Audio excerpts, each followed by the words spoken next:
was your woman, the things I do to you, but I'm not, so I can't and I won't. But if I was your girl.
I'm taking my freedom, pulling it off the shelf, putting it on my chain, wearing it round my neck. I'm taking my freedom, putting it in my car, wherever I choose to go, it won't take me far. I'm living my life like it's golden, living my life like it's golden, living my life like it's golden, living my life like it's golden, living my life like it's golden, living my life like it's golden, living my life like it's golden, living my life like it's golden, living my life like it's golden, living my life like it's golden, golden. I'm taking my own freedom, putting it in my song, singing loud and strong, moving all day long. I'm taking my freedom, putting it in my soul. I'll be hopped up in your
session.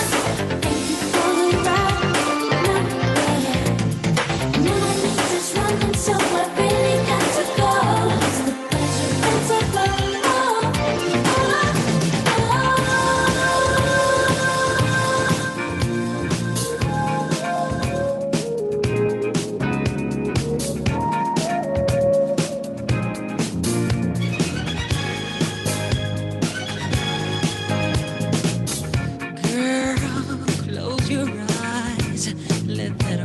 Get into you. Don't try to fight it. There ain't nothing that you can do. Relax your mind. Lay back and groove with mine. You gotta feel that heat, and we can ride the boogie. Share that feel of love. I'm gonna rock with you all night. Dance you into the sunlight. Gonna rock with you all night. Gonna rock the night.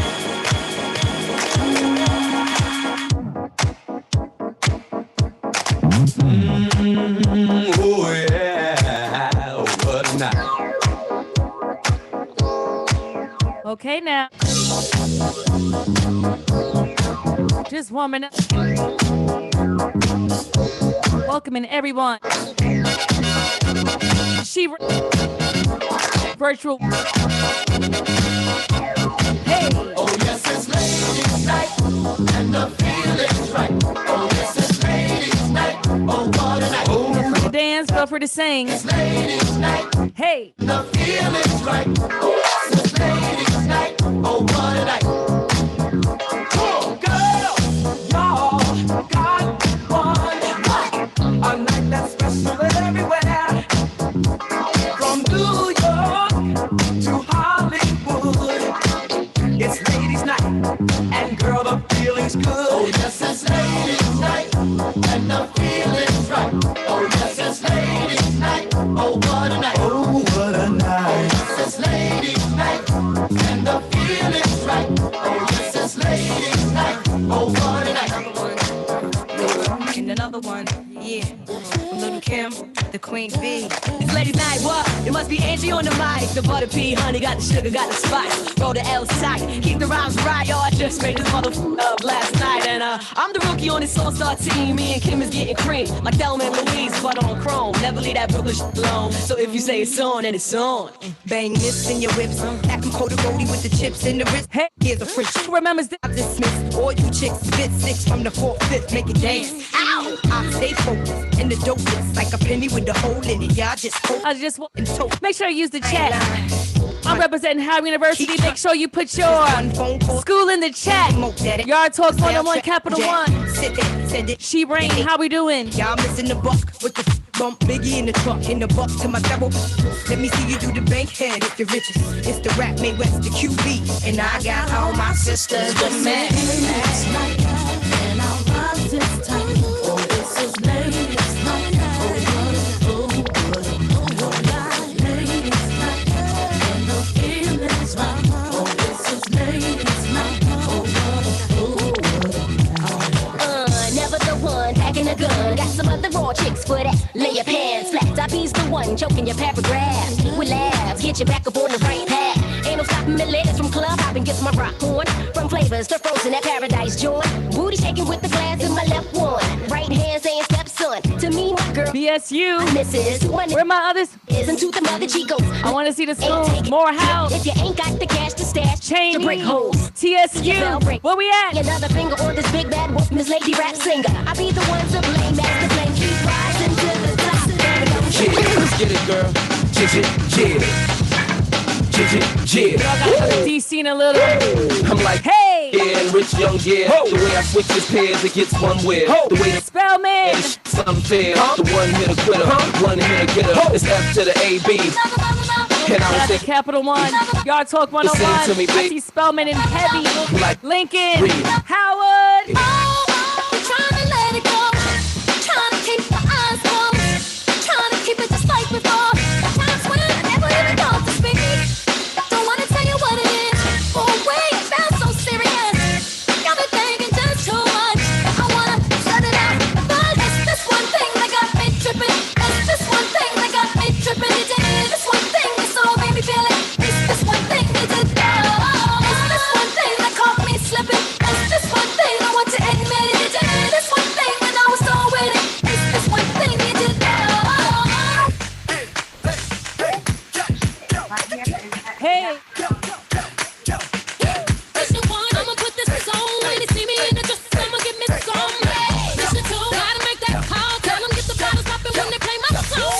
I see Paul Quinn College.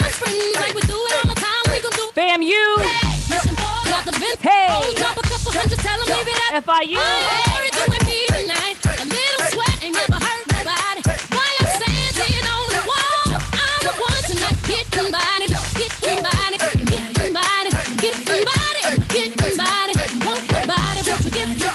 You want your body, want to get your body.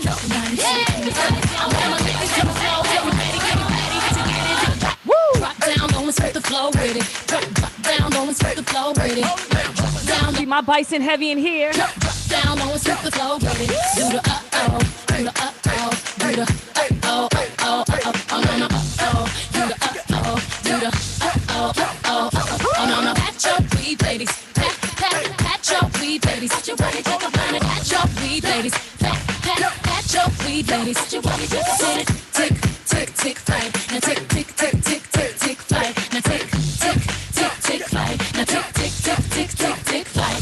Now pose for the camera now, flick, flick, flick, flick. Pose for the camera now, flick, flick, flick, flick. Pose for the camera now, flick, flick, flick, flick. Pose for the camera now, flick, flick, flick. Doing no scoop dance, and no scoop dance, and no scoop dance, doing no scoop, doing no scoop dance, and no scoop dance, doing no scoop dance. Get old school, stop. Shout out to all the Greeks in the building as well. Hey, Columbia College, Bison Heavy. Run it back, girl. Run it back, girl. Work your head, touch the floor. Run it back, girl. Run it back, girl. Run it back, girl. Work your head, touch the floor. Run it back. Drop to your knees, touch your back, girl. Shake, shake it like that, alley cat. Drop to your knees, touch your back, girl. Shake, shake it like that, alley cat. Shake your derriere and dairy on. Shake, shake your derriere and house of dairy on. Shake your derriere and dairy on. Shake your derriere and house of dairy on. Do the scissor leg, touch your heel, touch your toe. Do the scissor leg, touch your heel, touch your toe. Do the scissor leg, touch your heel, touch your toe. Do the scissor leg. We got Kappa, let's see, we got Deltas in the house. Alpha, Kappa, Alpha. Where my Q's at? Zeta. Hey. Sigma, Gamma, Rho.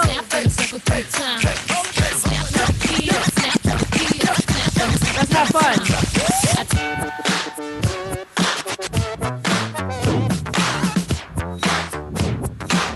Let's have fun tonight.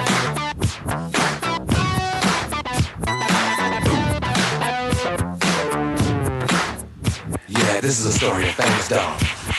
When the dog that chases its tail will be busy.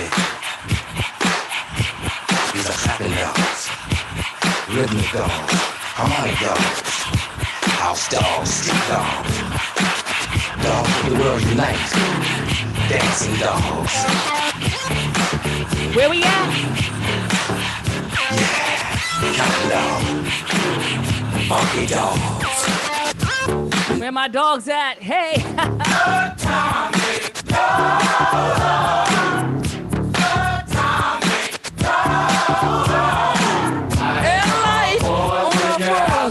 Let's show some love around here. Let's do it.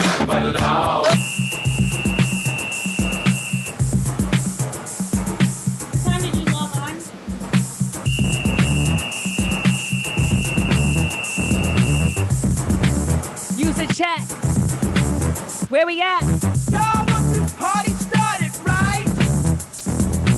Y'all want this party started quickly, right? Set it off, I suggest, y'all. Set it off, I suggest, y'all. Set it off. Set it off. Set it off. Set it off. Set it off. Set it off on the left, y'all. Set it off on the right, y'all. Set it off. Set it off. Come on, let's set it off. Set it off. Y'all want this party started quickly, right? Set it off, set it off, set it off, set it off. Set it off, I suggest, y'all. Set it off, I see some bison in the house, so you know I'm gonna have to go somewhere. come on. Set it off. Let's do it. Set it off.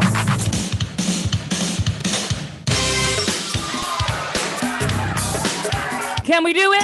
Can we do it? Welcome to She Reign, Virtual Women's History Panel Discussion. We got an amazing conversation tonight. Thank you to Yard Talk 101, Capital One. Woo!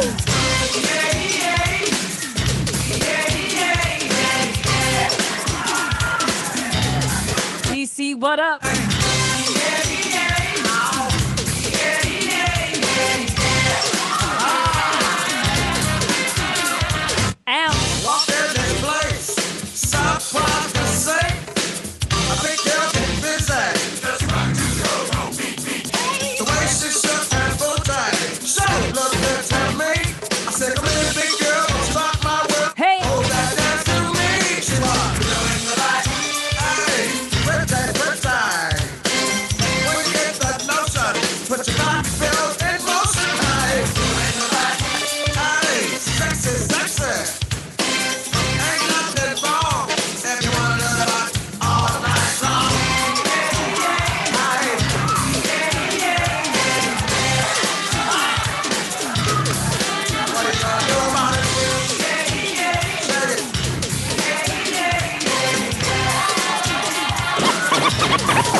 go to Howard Homecoming. I want to know whose homecoming is ill. Come on. I think it's Bison. Maybe Morehouse. Maybe Spelman. Maybe TSU. Let's have fun. 9 in the morning and she's just getting home. Talking about the overnight scenario. 3 in the morning, the pancake house. 4 in the morning, we'll be rolling to my house. Spell house. 5 in the morning, the lights go out. 6 in the morning, you can hear us. Whose homecoming we going to this year? 8 in the morning, she'll be calling the cab. 8 in the morning, talking about the bus she had. 9 in the morning, and she just getting home. Talking about the overnight scenario.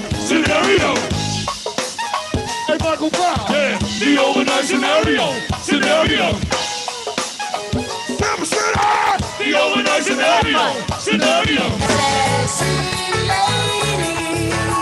If you know this song,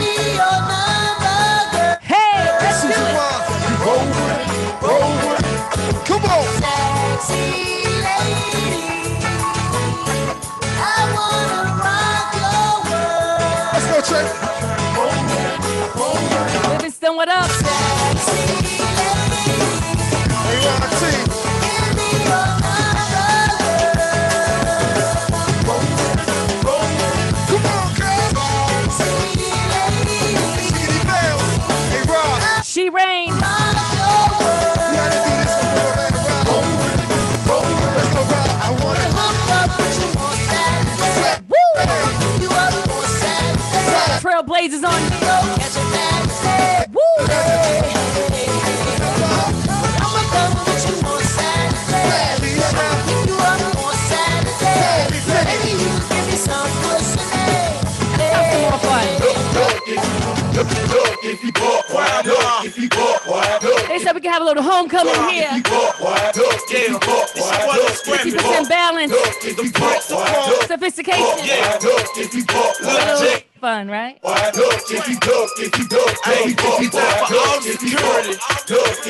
Woo! Let's do it. Well, I'm holding on your damn street, stopping, jumping, bumping, every car off in this damn place. Throwing the balls up at these soldiers, screaming and playing from their nose. But when we start, it's where we make them hit the flow. Ain't no game off in this thing. We be deep off in your party. Come on, get it started. And we be the hardest. So She Rain. come and run it. She Rain. Punch them dead up. Slowly stomp this out to the flow. Yeah, we nucky and bucky and ready to fight. I read ya, I'ma throw them things on head and specific ones. See me, I ain't nothing nice. Ain't come my beat, ain't no stopping. Becky like straight up. And that's how I've been lying. Like they say, they got popping and I am acting a fool. I wish I had a wing and crunk up on this crime I through. Now enough is enough. Why rock? Think it's up. Why not? Why not? If you walk, boy. Now walk it out. Now walk it out. Now walk it out. Hey. DJ, Thank y'all for coming in today. Make sure you rep your school. St. Augustine. The Howard University, I see. Why are we like that?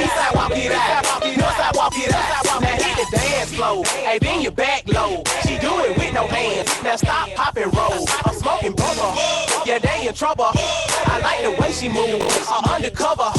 Now everybody leaning. I make the crowd rock. Now go and walk it out. I see they on my chops. She want that bubble gum. Is they the double mint? Two shooting me, so I know that I'ma win. Win. On once again. Patron. Claflin University. I threw my head back, then I froze like the wind. Once I walk it out, south I walk it out, east I walk it out, north I walk it out, walk it out. Teach me how to play the A. Morgan State, what up? Be like Smooth. What? Can you teach me how to dougie? You know why? Cause all the girls love me. Hey.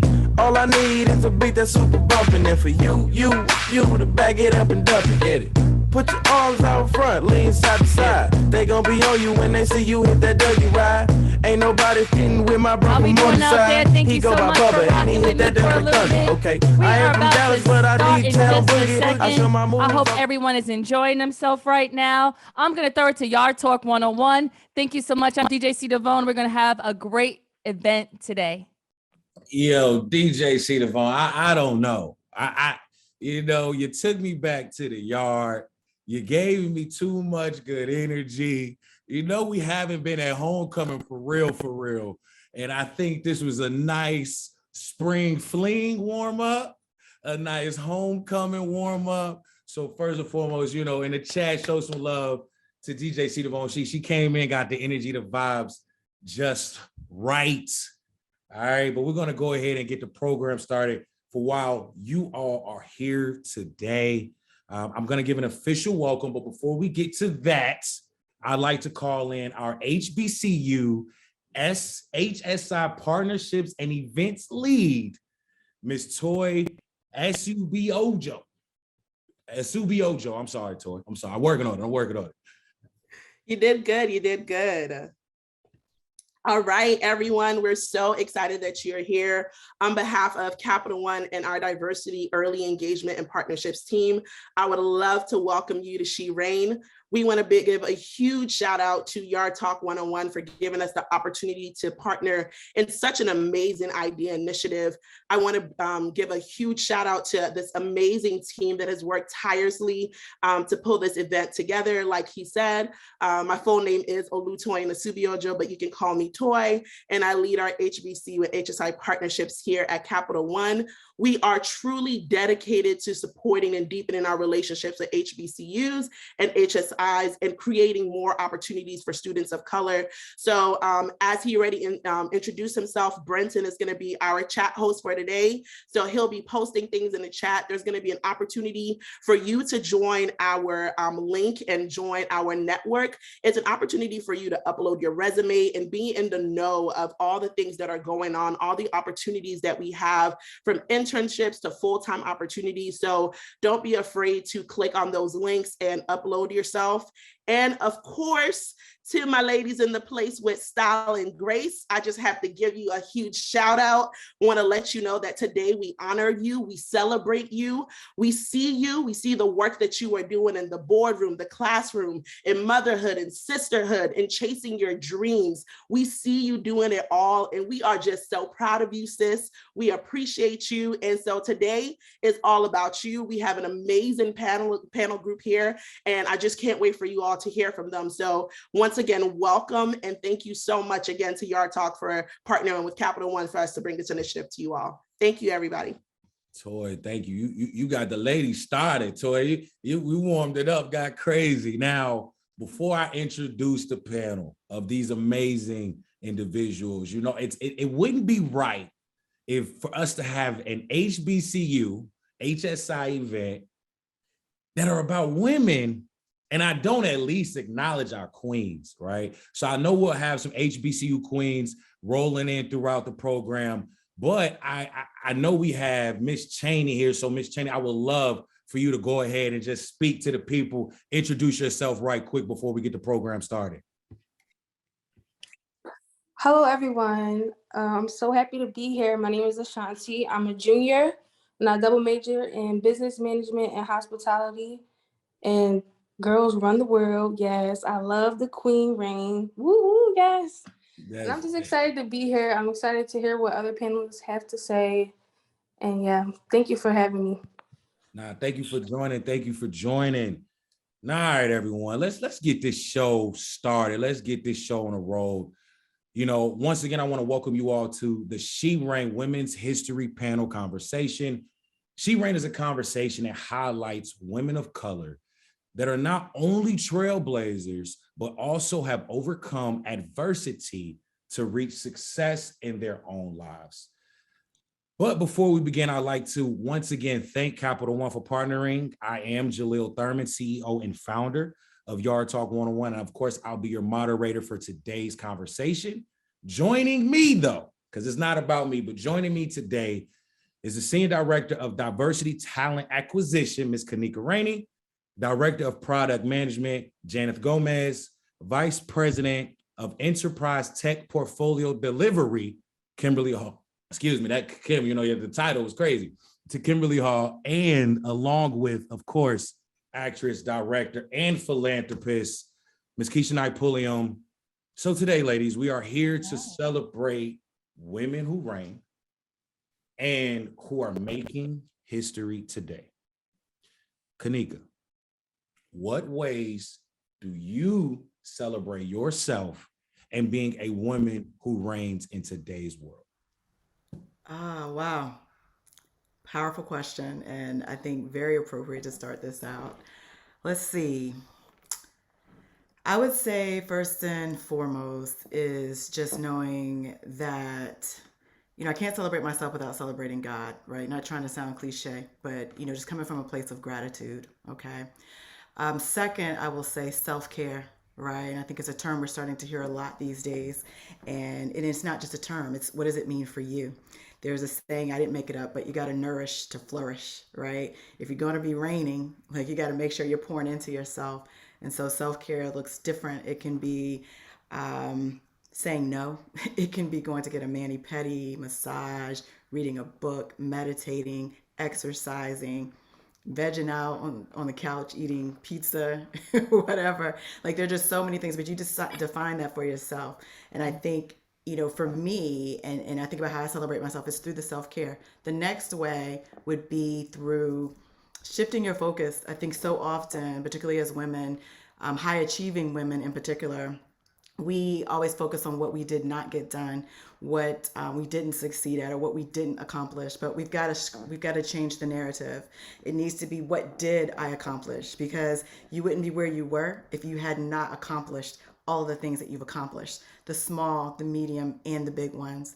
I would say the final thing, as I think about how I celebrate myself, is through my mission and my personal mission. And it shows up both personally, but also in my professional life as well, is to connect, inspire, and empower. And I think, the biggest way that I can celebrate myself is through celebrating others. And I do that through my mission. And doing it through my mission, I also want to honor and recognize the women out there. First I'll honor and recognize and celebrate the women from Capital One on this panel, right? So we have Kimberly Hall, we've got Janeth Gomez as well. And so excited to be on here with you, with Keshia Pulliam. But let's celebrate these amazing women. I would be remiss if I didn't celebrate, maybe a lesser known person that you don't know who's doing amazing things. And that would be my niece, Nyla Barnes, who is a senior at Spelman College.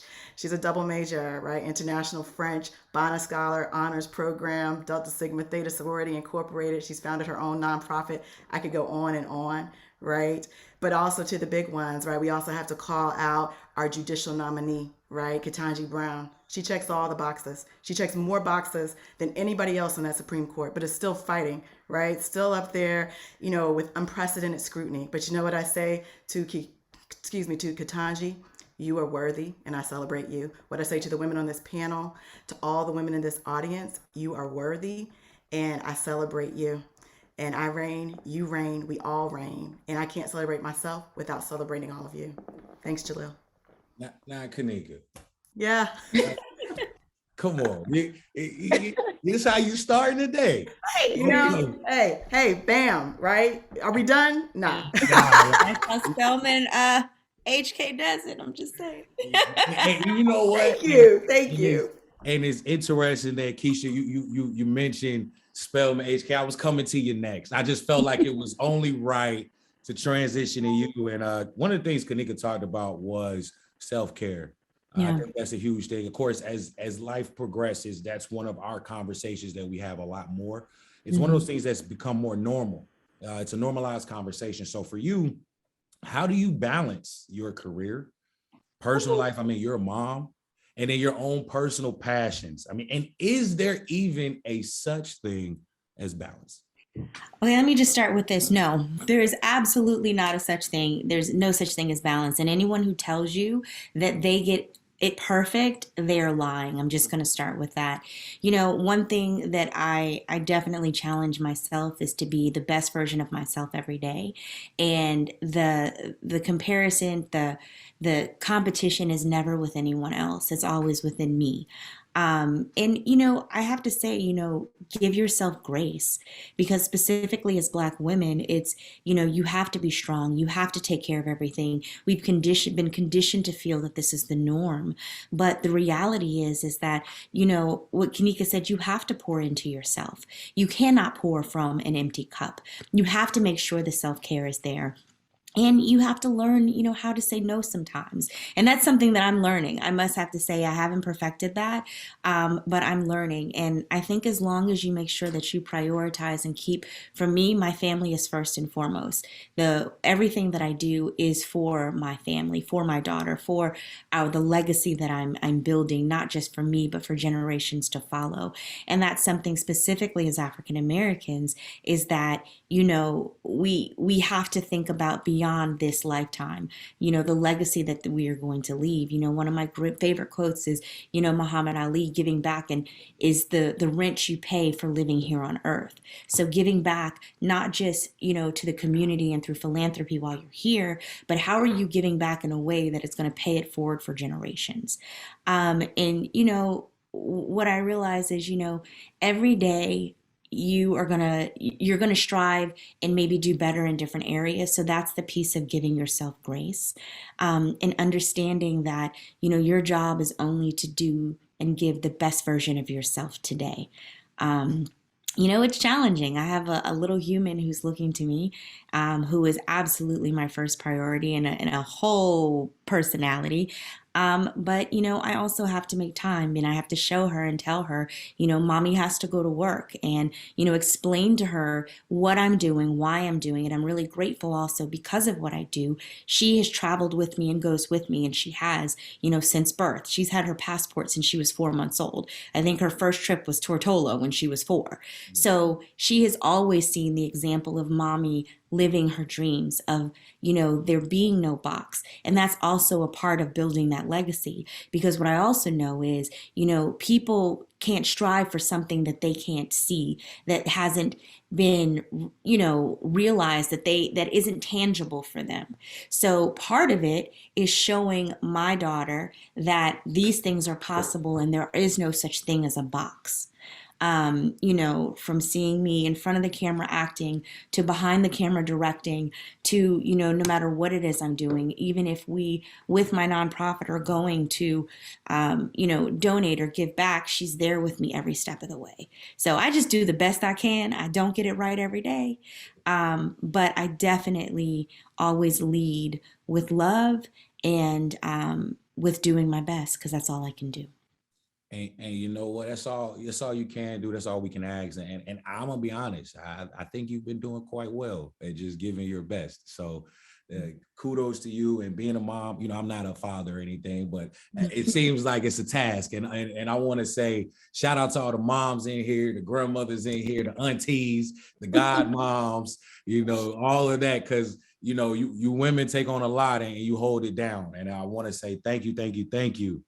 Now, Keshia mentioned something about dreams, and I think one thing that I love is that how you've been able to incorporate being a mom, but then still having success in your career and allowing your daughter to see that at such an early age. So, Janeth, for you, what's one piece of advice you would give your 18-year-old self? So 2 years ago. Yeah, I think that resonated with me so much when Keshia mentioned the seeing to believe it, and to be able to be and dream about that. So I think that would be the advice I would give my 18-year-old self is. So let me tell you a little bit about me and my family. So I grew up in Colombia in a very poor family, right? We were not missing food or necessities, as my dad was the hardest working man I know. But we didn't have luxuries. And I think because of that, the limit of my world for many years was whatever I could see. And what I could see was, a dad who was only able to know how to write and read, right? Like he only was able to study until 2nd grade. And yeah, an amazing mom who had graduated high school. But that was the end of my world. And I had amazing teachers who encouraged me to dream. And that is something I'm still working on, right? Like learning how to dream. So I would go back and tell her, you can dream. And show what you could do, what you can be, and then dream high and actually take risks. Because I was so afraid when I was that age, because I was pushing outside of that box, and that was very difficult. And just go out there, like fail, fail big, dream big. It's going to be okay. It's going to be okay. And that would be the main thing I would say. And something that I still go around and tell a lot of, especially young Hispanic women, Kanika talk about her mission. Like, that is my mission, is to encourage women that were in my situation, whose parents would say, college, why college? You need you to produce, finish high school and go and work. And who are fighting with their parents the way I did to be able to go to college, not because they were bad people, it's because they just couldn't see it and they needed the help. So yes, you can go and do it. Sí se puede, like we said in Spanish. Okay, switch it up on us for a quick second. Janeth, I love that. To me, one of my favorite quotes is Winston Churchill. He said, success is failure after failure without the loss of enthusiasm. And I think that at some point we've all failed. Right now, failing doesn't always necessarily, when we think of failure, it goes to that far extreme, right? Failing is as simple as being late to school, being late to class, being late to work, right? Because you failed to be on time, right? Or just you failed to meet a deadline or whatever the case may be. But it's been days that you've been on time to work and you met deadlines and you've been able to have success. I mean, some people have played sports and have missed a shot or didn't kick the ball right, or, but it's other times that you just kept trying at it and you got better. And so I love to hear that thought. Now, in speaking of that, Kimberly, how have you built confidence and or resiliency over the course of your career? So that's a great question. Before I start, I have to say that someone told me no is a complete sentence, and it's something that I'm still working on. And I know that my family and those close to me are often talking to me about needing to put myself first. So the balance piece that you spoke about, Keshia, is critical. It's not easy. Kanika, your point about, not being able to pour into others if your cup is empty is completely spot on. So I'm a work in progress. But on the confidence and the resiliency piece, I think when I really look at, sort of the way that I was raised and my upbringing and my experiences, one of the things that I think have always helped is having that safe place, having a place where you had people that where it was love, right? So whether you were having a challenging time at school, whether you were having a challenging time in the sporting career or the app or the, sort of extracurricular thing that you were in, you got to have that place where people sort of fill you up. So as a child, for me, it was home. When I think about my mother, my grandmother, my family, those were folks that kind of constantly poured into me. As I navigated through life, I think about my experience at my HBCU. There's a confidence and a sense of pride and whatnot that was always sort of instilled in me.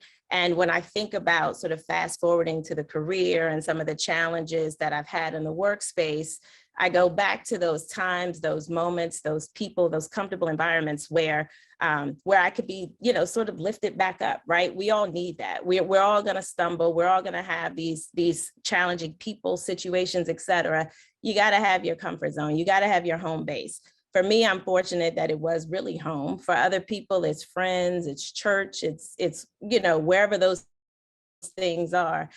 But you gotta, for me, those are the things that sort of helped with kind of that confidence and sort of carrying me through my career. And then the other piece too is mentoring and having those relationships, those role models and things like that, to really be able to tap into and to leverage. I can't say enough how important that has been to me.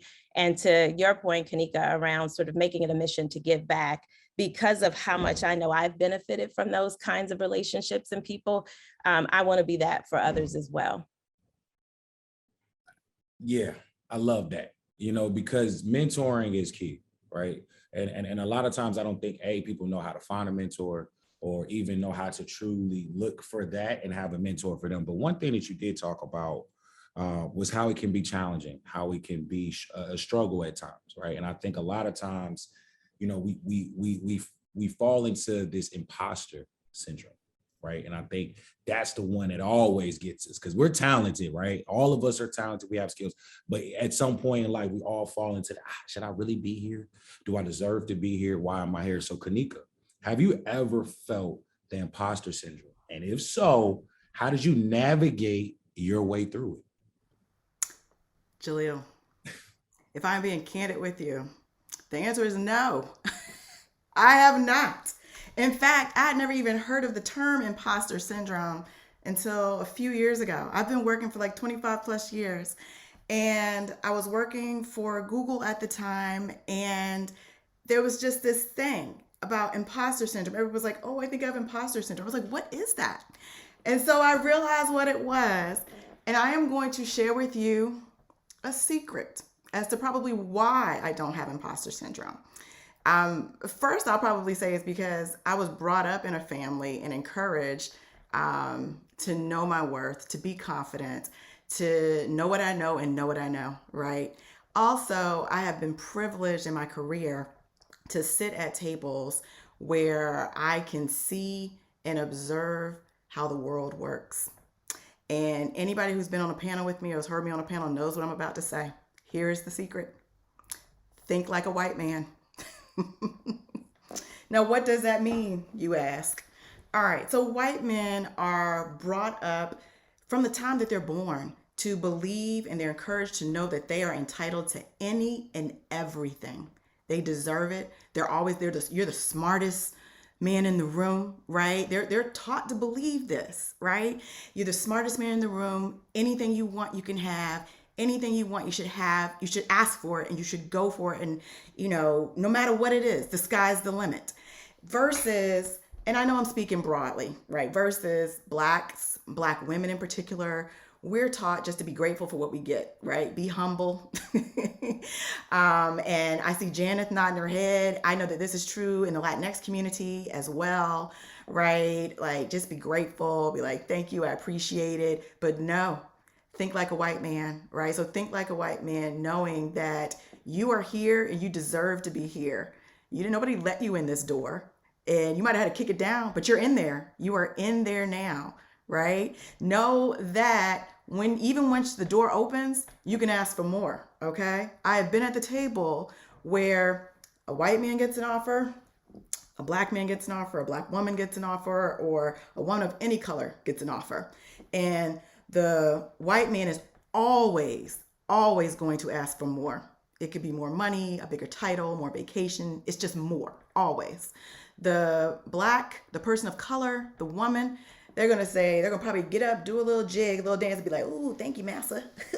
Ooh, no. Know your worth, know that you deserve to be there. And I get it. Sometimes you're around people who you think are smarter than you, but you are still smart. Remember what I said from the beginning, right? You are to be celebrated. You reign. You are worthy, and you deserve to be there just like the person who is next to you. And if we look at this example, like I brought up about Ketanji Brown, you probably deserve to be there more than them. So that's what I say to imposter syndrome. I welcome and open it up to other panelists who may have identified with that, because there's nothing wrong with it. Like, it's definitely a real thing. It's not my thing, but it's a real thing. So if there's anybody else out there who has, experienced that, would love you to chime in and talk about maybe how you've navigated through that space. So I want to chime in on that. I, like you, have never experienced it, but I was talking to a girlfriend a couple of years ago, and she was talking about navigating her own career and thinking about moving up to the next level. And I shared with her, I think it was a TED Talk or something that came out that said that men will apply for a job when they meet 60% of the criteria or qualifications, but women will only apply when we can check every single box. So I was talking to her about stepping out of her comfort zone a little bit. Of course, you're not going to apply to be a neurosurgeon if you've never gone, you know what I mean? Within reason, right? But she said to me, well, what about the imposter syndrome? And I said, well, what do you mean? And she said, well, I feel like if I can't check all the boxes, then that's what that represents. And that was the first time I had heard it. And so I kind of, for her, I talked her through, okay, let's pull up the job. Let's pull up the qualifications. Let's pull up the things you check off, the things that you don't, and why you don't feel like this is that you can either come up to speed with very quickly, or you've done in a different setting, you know, sort of the same thing. But there is this mindset or this fear that I think some of us have, and this was a Black woman, where, oh, but if I can't do it all, then there is this thing called this imposter syndrome. So I'm with you on the, you know, not personally having experienced it, but know that it is real. And there are, you know, a lot of women, unfortunately, that feel that way. Can I just chime in really, really quick? Because this whole imposter syndrome thing completely perplexes me. I'm not going to lie. And I don't say that in any way to invalidate people who have felt like this and have experienced this. But we as a people have got to get out of the habit of feeling that someone else has to tell us that we are qualified and that we are worthy. That is the biggest thing. I see so often, you know, we've come into this society where people feel like someone else has to give you a degree, or has to give you an accolade, or has to give you an award, or has to in some way tell you that you know what you know. But you know what you know. So there is no one else who has to quantify that.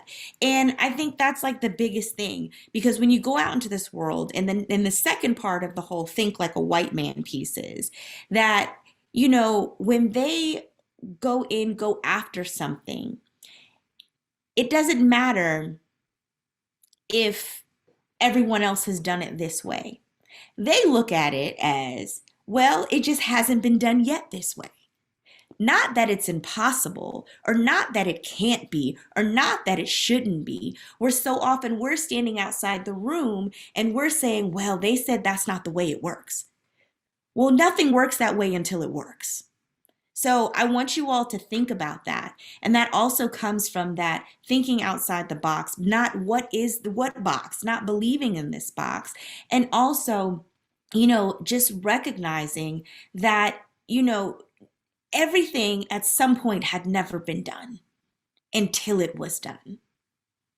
Yep. Okay, so I feel like I need to speak here because I've heard these three amazing women talking about you don't feeling this imposter syndrome or not believe it. I am an imposter syndrome sufferer, like whatever is the right word for that. And I think that I didn't realize this concept existed until somebody mentioned it, and I was like, oh, so it's not just me who feels this way. And it was actually liberating. So years and years ago, I remember telling someone, like, I feel like I'm living somebody else's life, right? Like, this wasn't the life that it was meant for me, because as I mentioned in the previous one, like, I don't think I've really allowed myself to dream. So things are starting happening and I started applying, but I'm like, they were not, like, that's not what I thought I was going to be. Like, I thought I was going to be my mom's life, right? Like, a housewife, nothing college, like that is the life that I was born to live. Mm-hmm. So with the years, and I think the thing that has helped me is the support of people like the women in this panel, mm-hmm. and like the men in this panel who tells me, well, no, look at what has happened. Look at what you have done. I remember telling this to a colleague years ago when I said, if I can do this job, I can do anything. And it was like a role that I had just taken. And he was like, he had just met me. And he was like, you just told me what you have done. You already can do anything. Exactly. Right? And getting that, people talk about the board of directors, but Keshia, absolutely agree with you. Like, moving away from people like validating us. We have to do that. And that is the first step. But supporting each other, I mentioned that before, right? We all feel it at some point because many of us were brought up that way. Others didn't. That's wonderful. Let's support each other and let's get each other out of that imposter syndrome, because I know it's real. I felt it. Today is a great day, you know, because I actually appreciate the vulnerability from you, Janeth, to really say, hey, you know, I've actually been here, but I've also appreciate Keshia, Kanika, Kimberly, all of you being able to just say, hey, hold on now. If you've ever felt this way, let's remind ourselves who we are, right? And that's what we have to do just as people in general. And that brings me to my next question, Keshia. You know, a lot of this support, powerfulness, words, energy has come. You know, how can women be powerful and supportive without bringing down other women? Effortlessly. That's how you can do it. What I know is, people like to push this narrative that is how, women, all of this infighting, what have you. And I went to an all women's high school as well as an all women's college, Spelman College. And I can say that I have an amazing network of powerful, strong, successful, independent, beautiful women. And what I know is we all, and something that's very important to me, is operating from a space of abundance and understanding and knowing that what is for me, and what is for you is for you. And they do not take away from each other. Your blessings do not deter my blessings. And I feel like that's the key right there. When you recognize that it is about helping, empowering, and lifting one another up, and that when one of you wins, that's a win for the team, and that win does not negate the win that is coming for you. So, I must say I'm grateful and I'm blessed that, I always joke, I'm like, Ella's going to be like, what do you mean you don't have 72 aunties? And, she has grown up with this village that, and 75 uncles. And, she just has grown up with this village where it's the norm for her. And I'm grateful that it's the norm for her so that she can go to business meetings with me and see her other aunties who are doing amazing things and seeing us celebrate one another and seeing how we can pick up the phone and provide resources to one another. And, oh, hey, what is it that you need? Like, I'm working on a project right now where it was simple as, hey, picking up the phone. And now I'm so grateful to also be in a position to be hiring and empowering, other women. And that's how you do it. When you get opportunities, you kick that door open and you pull everybody with you back through it, and vice versa. So, I guess for me, the biggest thing I will tell you ladies out there is that your only competition is with yourself. It is with no one else. And you are only as strong as the women you surround yourself with. So check your team. And you should all be uplifting each other. And if you are the biggest, baddest, doing the most in your group, then you're in the wrong group. Yeah, I love that. You got to check the team. You got to make sure everybody grinding. Iron sharpens iron, always. And that's how we continue to move forward. Kimberly, for you, right? Keshia mentioned lifting as we climb. She's mentioned, how been able to really truly bring everyone together and work as a unit. But my question for you is, what advice do you have for women looking to grow either their own business or within the company that they work for, right? Because I think that's sometimes hard navigating as well. Sure. I think a couple things. I think your homework, know your stuff. And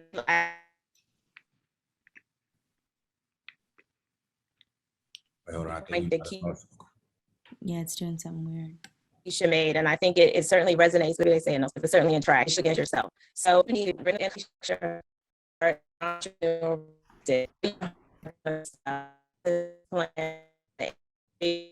fundamentals, be sure. And then I don't think we can hear you though. Does anyone else having a hard time? Hold on, Kim. I think we She's might somewhere with a bad connection. Yeah, she's traveling. And I think we running into a small connection issue. Kimberly, I'm gonna give you a second to let you reposition. Even if you have to leave and come back, I'll bring you back in. And so just to give you opportunity for that. So I'll actually move that question to you, Kanika. The question was, what advice do you have for women looking to grow either their own business or grow within their company? I think, we all want to elevate. And so what's your advice from that perspective? I am going to go with probably, I think the biggest thing that you can do is self-promotion. And I mention self-promotion because it's something that most of us aren't comfortable with. I think particularly as women, we are, there's a cultural expectation for us to be modest, right? For us to they say, let your work speak for itself, right? But there's a couple of things that I like to think about when it comes to self-promotion. One is it's not bragging if it's based on facts. The second is accomplishments, particularly yours, aren't going to speak for themselves. And even if someone else is speaking for your accomplishments, which you want that too, you always want to make sure you control the narrative, right? And the best way to do that is through self-promotion. And there's actually been a lot of research behind the whole notion of self-promotion and the benefits of it and how men do it more than women. There's been a lot of research. There was research, I think it was at Stanford, where when it comes to performance evaluations, that men reviewers are less likely to connect their contributions or their outcomes to a woman's technical expertise, right? Also, there's research that has shown that women tend to undervalue their contributions, particularly when they're working in teams with other women, which is interesting, right? The other thing that shows up, and I've seen it, but there's also research that surrounds this as well, is that as a woman, you're not likely to be viewed as to have certain skills, particularly like technical skills, maybe leadership skills as you're moving up the chain, right? So these are all proof points that if people are making certain assumptions about you, you have to create your own narrative. And one way to do that is through self-promotion. It's somewhat tied to think like a white man, because best believe all of your white male counterparts are self-promoting every opportunity that they get. So that would be the one thing. There are many things, but I think that would be the big one that I would share with this group today. I love that. I always say, if you can't bet on yourself, who else can you bet on? You gotta, I'm gonna bet on me. I'm gonna put me in a ring. I'm gonna put me in a game before I put you in. And it's not that I don't want to help lead, but if I don't have confidence within myself, how can I also have confidence to also build a team that'll be adequate and successful as well? So I'm always willing to bet on myself. Now, Janeth, earlier we talked about, self-care, self-preservation, and things of that nature. For you today, or over your career, what has been some of the ways you've been able to stay grounded and being able to take care of yourself? Yeah, absolutely. So multiple ways, and I think it kind of depends of the day or what I need at the time. So one thing that I try to do every year is going to see my family. And I think part of that is because remembering where I come from is extremely important to me. And because spending time, for example, with parts of my family where people still live in a farm, they're still farmers and they're the nicest human beings, and their world is very different than my world right now. Right. And seeing the way that they see everything and how important it is, like without their jobs, like we could not eat. Right. It's that simple. It's a daily need. And then seeing some of the kids in that area, like I'm thinking how I can help them and what I can do for them as well, the way that some people helped me at some point.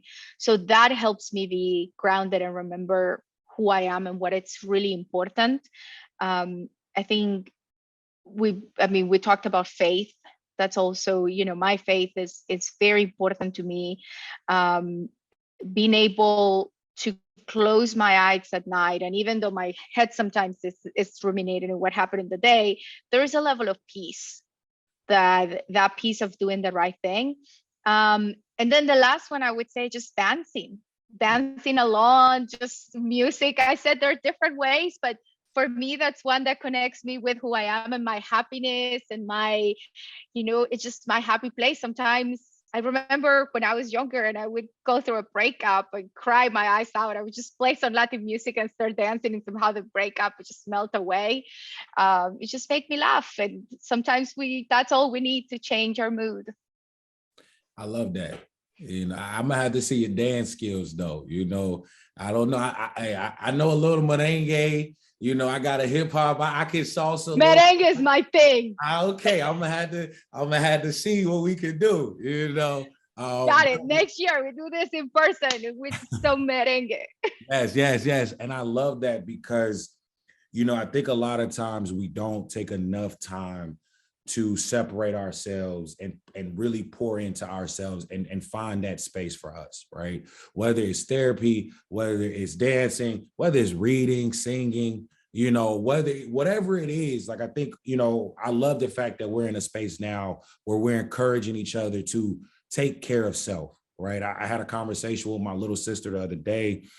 She's 17, going to high school this year. I mean, not high school, I'm sorry, college this year. And I was like, one advice I want to give you is, in this world, you have to take care of you first. I said, you're got your little boyfriend and you got your little job and all that's cool. But as you continue to grow and navigate, please take care of you, because school can get overwhelming, life can get overwhelming. And a lot of times we think that it's going to come to an end. And I'm like, nah, just slow down, breathe, and take care of you. So Janeth, I love to hear that. Now, Kimberly, we got you back. All right. Now, earlier you mentioned something that I feel is extremely important to dive into, right? We talked about building confidence in your career and the resiliency, but you also mentioned mentoring and mentorship. And so for me, for you, who's your role model or mentor, and how have they inspired your leadership and your career? Thank you, and glad to be back. Sorry about that. So role modeling is, like I said earlier, it's near and dear to me. The first role model in my life was my mother. She's a lifelong educator. Granted, she retired a decade or so ago, but it seems like she's always still doing something in the education space. And so watching her as a child, her work ethic, she always taught in sections of the city that were economically challenged, that dealt with systemic racism in education and all the things that you can imagine. And sort of seeing her persevere through all of that, the love she poured into children, I think one of the things that really showed me too was, like, everybody matters, right? Like, we all have a perspective, we all have a value and whatnot that we bring to the table. So seeing her do that, it didn't matter where people live, where they came from. She treated people all sort of, with respect and so on and so forth. So that was important for me to see. My grandmother, who's 104, was also a tremendous role model for me. And so starting with those kind of strong female relationships, I think helped shape my mindset to the point Keshia made earlier around this narrative of, we're always in competition, and, like, you'll encounter some women sometimes who are like, oh, I don't have a lot of female friends. I always think that's bizarre when people say stuff like that. But, coming from that kind of a background, I just didn't have that. So I say that so as I feel like that has kind of carried me professionally. And I have a number of mentors, the companies and organizations that I've worked at. There have been women who have either reached out to me that were senior to me and said, hey, get on my calendar, let's talk. And I, in turn, have done that to other folks, but I feel like it's really important to have people that can talk to you three different ways. Someone told me you have mentors that are coaches that can kind of guide, direct when you need advice, you got a situation you need help navigating. There are people who can coach you. You've got the cheerleader mentor that's always going to be like, rah, rah, go, you go get them. And then you've got the challenger, the one that's going to push back a little bit, the one that's going to tell you what you need to hear, the one that's going to get you to think about things a little bit different and maybe tell you where you need to show up differently in a situation.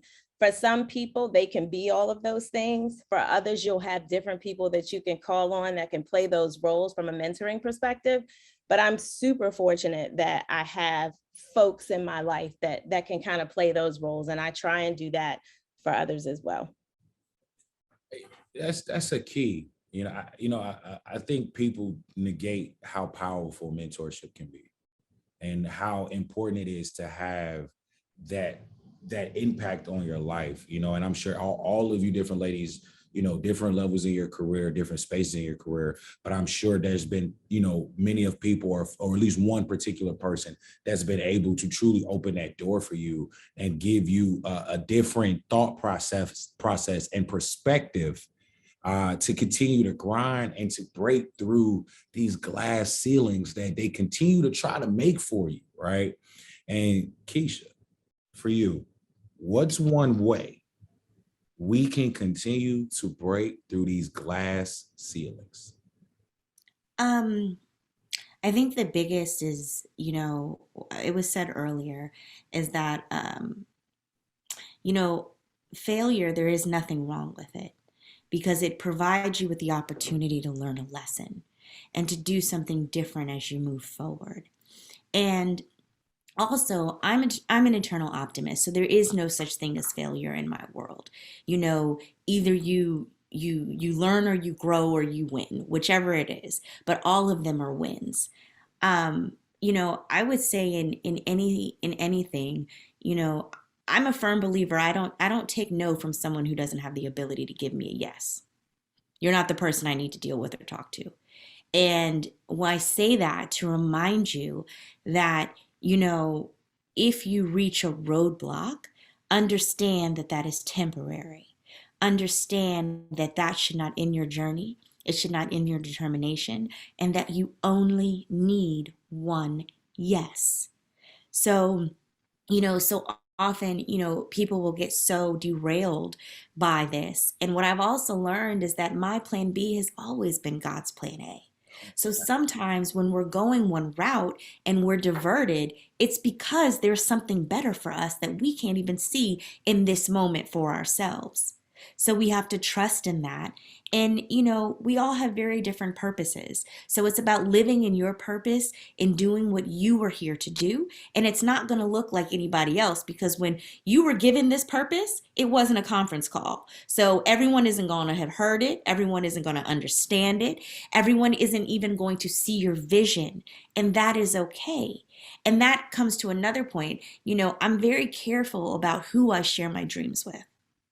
Because, the more you share your dreams, it imports other people's energy along with them to either manifest them or to derail them. And it can also plant seeds of doubt within you. So you have to be very careful with who you share your dreams with, because that in itself can create a diversion in your path. So, ultimately, if I don't believe in a box, I don't believe in a ceiling either. So it's really up to you. And I think you also have to recognize that your wins, your successes aren't going to look like everyone else. Everyone isn't going to be the CEO. And we have to move away from this, just unfounded space that we've been in, that fame and money equal success, because they don't. There are so many ways that you can be successful. There's so many ways that you can leave, just an indelible imprint on this world, that it doesn't always have to do with how much money, how many cars, how many homes you have accumulated. Integrity is priceless. And ultimately, there's so many parts to this ecosystem that we call life in our world that are necessary. How Janeth said about the farmers and understanding, that without them, we can't eat. So you have to celebrate and honor all people, not just rich people, not just famous people, not just, it's about we are all human beings. And because of that, we are deserving of love. Because of that, we are deserving of just common decency. And so it's really kind of refocusing and recalibrating our own viewpoints of, I think, success, because that in itself shatters the ceiling, because if you realize that, no one can put a limitation on what you were designed to do here in this lifetime. Keshia, you are preaching a word times 1,000. And I am like, okay, I delegate Keshia to answer all of the questions from here on out. No, I tell you, I have absolutely enjoyed listening to everything that everyone has said on this panel. You know, the biggest misnomer is that when you teach, you learn, and vice versa. You know, no one is in one seat, it is an exchange. And so that's why I love these sorts of panels where we get to talk and I get to hear other people and other people's experiences because there is something for everyone to learn, or we wouldn't be here right now. Absolutely. One of the things, Jahliel, if you don't mind, I just want to jump on. She talked about manifestation, right? And I'm not going to beat a dead horse, I promise. But I think this question was, what was this question? It was how, what's one way we can continue to break through the glass ceiling? I just want to make sure I worded it right. And someone said, well, it's certainly not thinking like a white man. And it actually made me chuckle.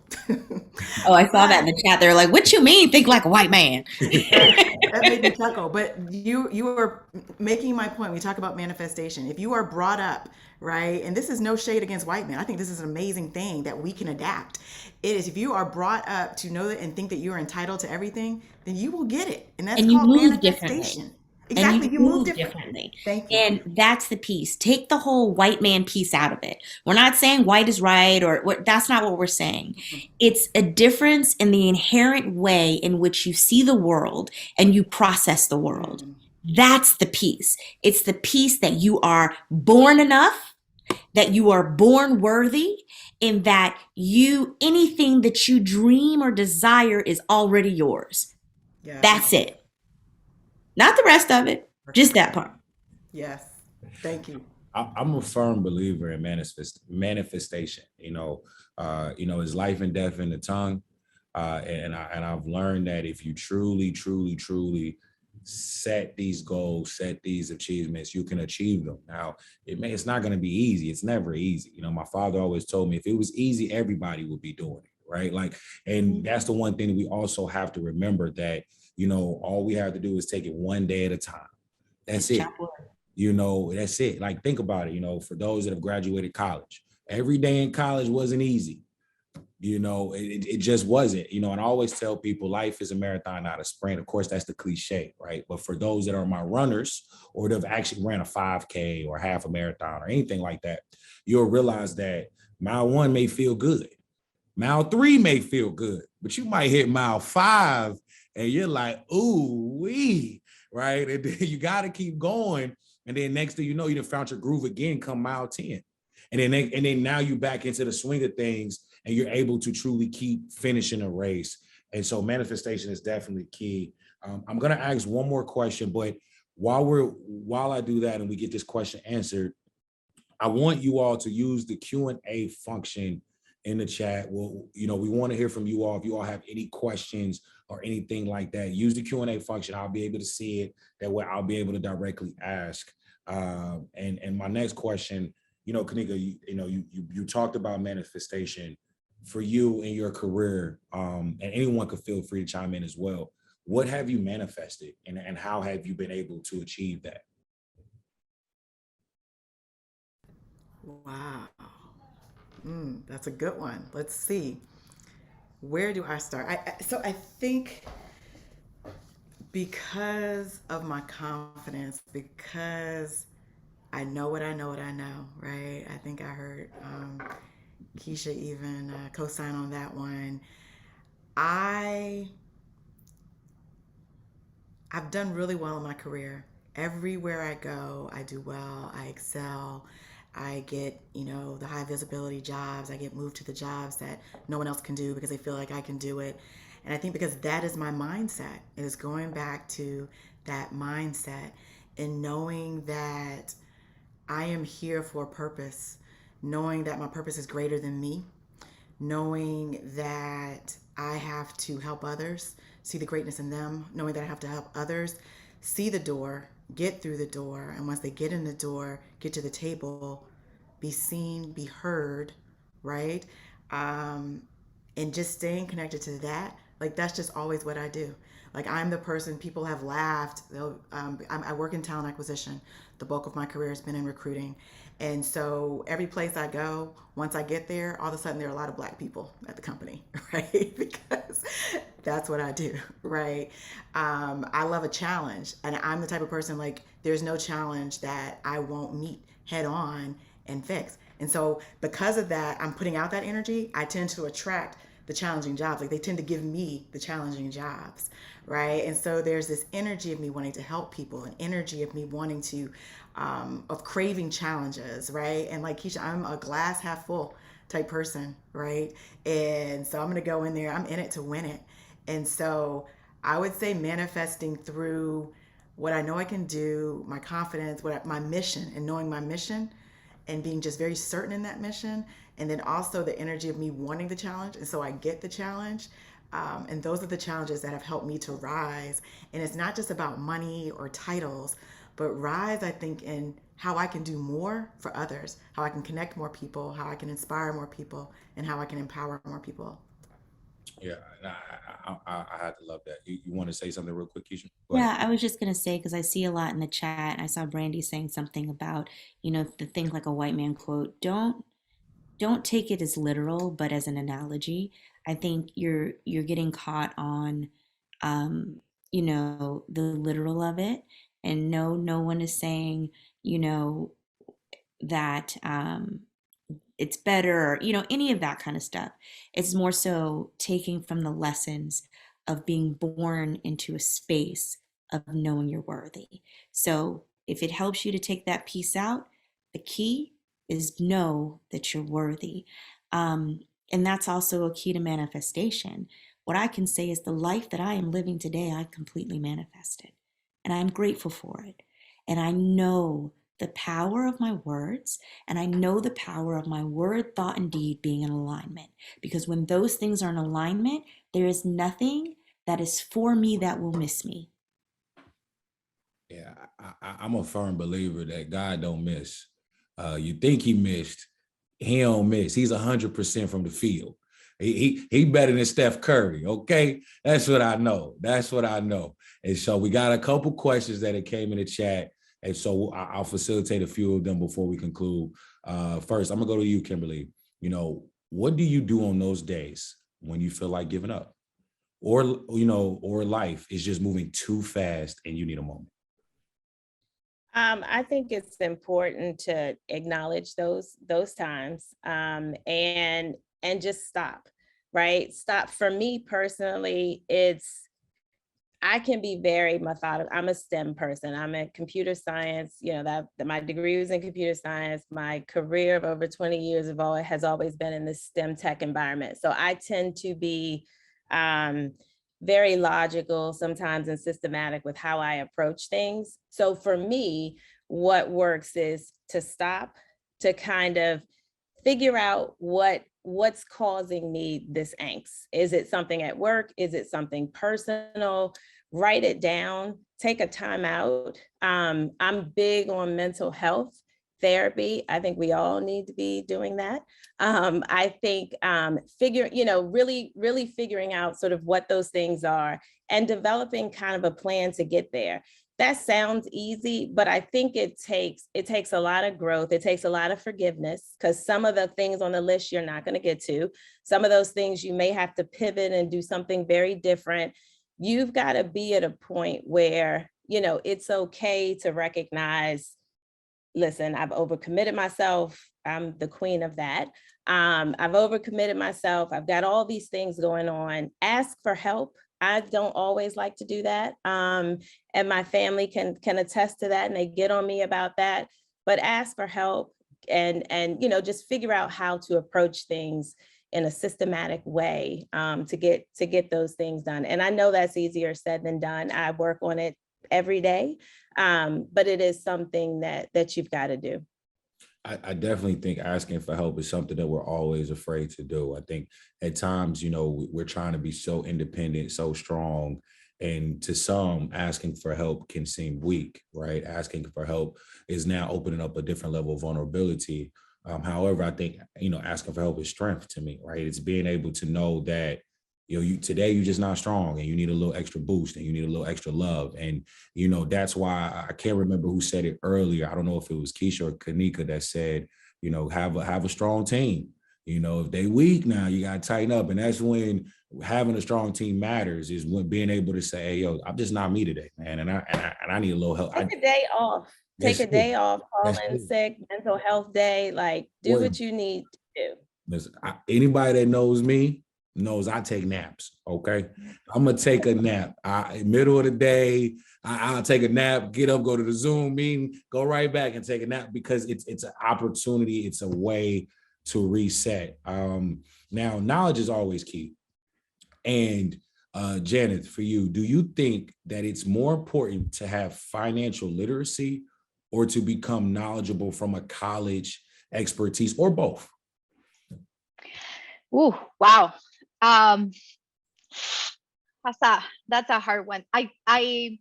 If the answer is either or, right, like if I have to pick one, I think we all need to have financial literacy, because I think that the college education, all of that, like I'm very blessed that I was able to get a college education, but I know plenty of people who do not have it, and they're like successful, happy, they have like good financial background, and we know plenty of entrepreneurs who never completed a college degree, right? So I don't think that is, yes, for many of us, college education is a way to move forward and to advance, but I actually think everybody should learn financial education very early on, and it should be part of everything, because managing a household, it takes like knowing about the finances. It doesn't matter how much or how little you're bringing. So that's something I was very lucky I saw my parents doing, right? They kept their accounts, and so it was something that was completely like ingrained in my life, and that's what I would pick. But I wish it wasn't an either or, right? I wish we all had access to do whatever we want to do and achieve and do in that journey. Now, I had to agree with you there. Financial literacy is key. It's not something we talk about enough in our communities. And, and I love to hear that people are even asking and wanting to engage in that aspect. Now, one thing that I didn't get into probably until this side of life, right? I'll be 30 soon, and I'm starting to finally enjoy potentially reading a few books, right? In high school, you couldn't pay me. Like I hated reading. Like I was a Spark Notes king. Okay. I had to do what I had to do. But I think now in this space, as you get older, books really can help you. And so, Kanika, are there any books that you have read or that it may have helped you get through tough times or just inspired you? Another good one. This is an interesting one that I think can help meet you where you are and help you. And it's actually right here on my bookshelf.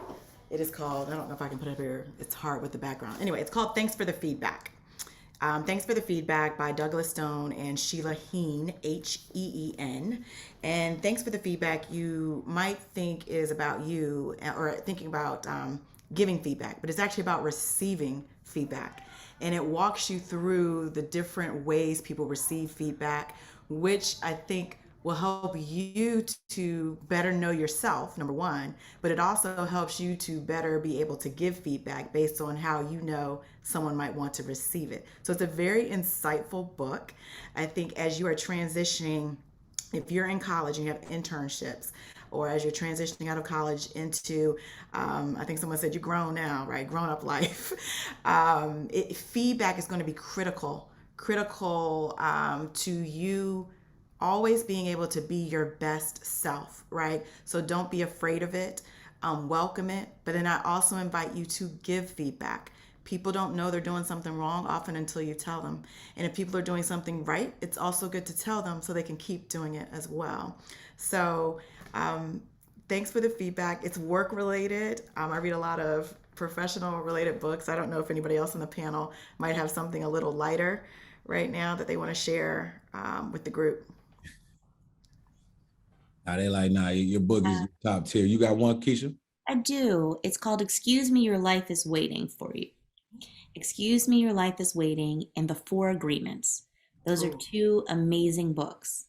The Four Agreements is a very, very short read, but it gives you just the basics in navigating life, business, personal relationships. So those are the ones I would give.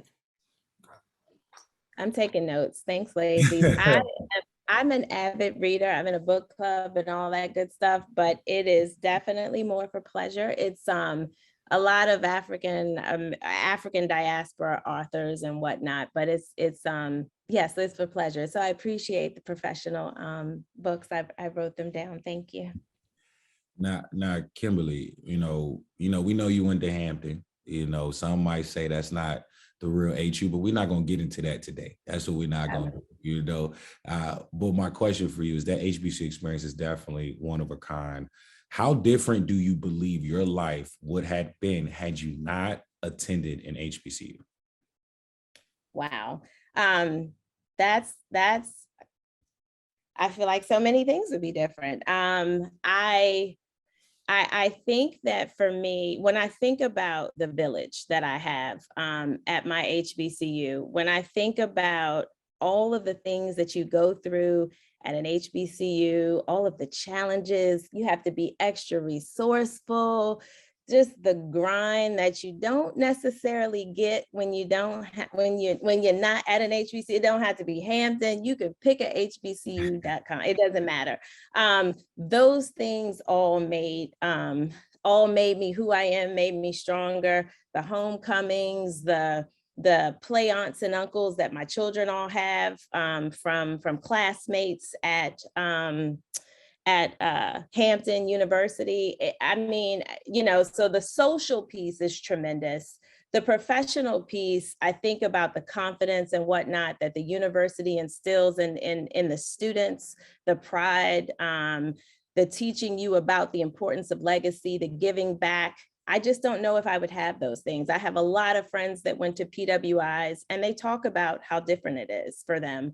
What those experiences were like. Many of them like their school. Some of them would do something different if they had it to do all over again, but it's definitely different. It's definitely different. It's like that Blackish episode where they talked about, Dre was talking about like when you see another Black person, kind of the head nod.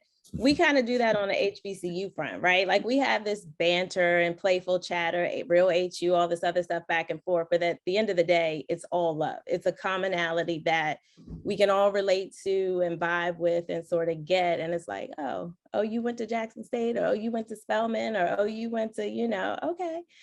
So yeah, I wouldn't trade it for anything. And, but I do think my life would probably be a lot different had I not gone.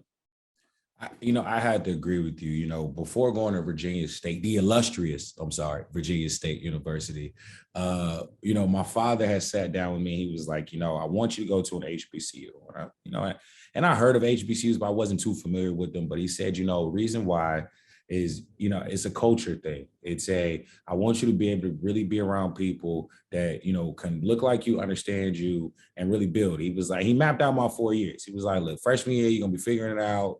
Sophomore year, you probably join a fraternity, sophomore, junior year, junior year, you'll think about getting serious. And then senior year, you're going to be really serious because it's time to graduate.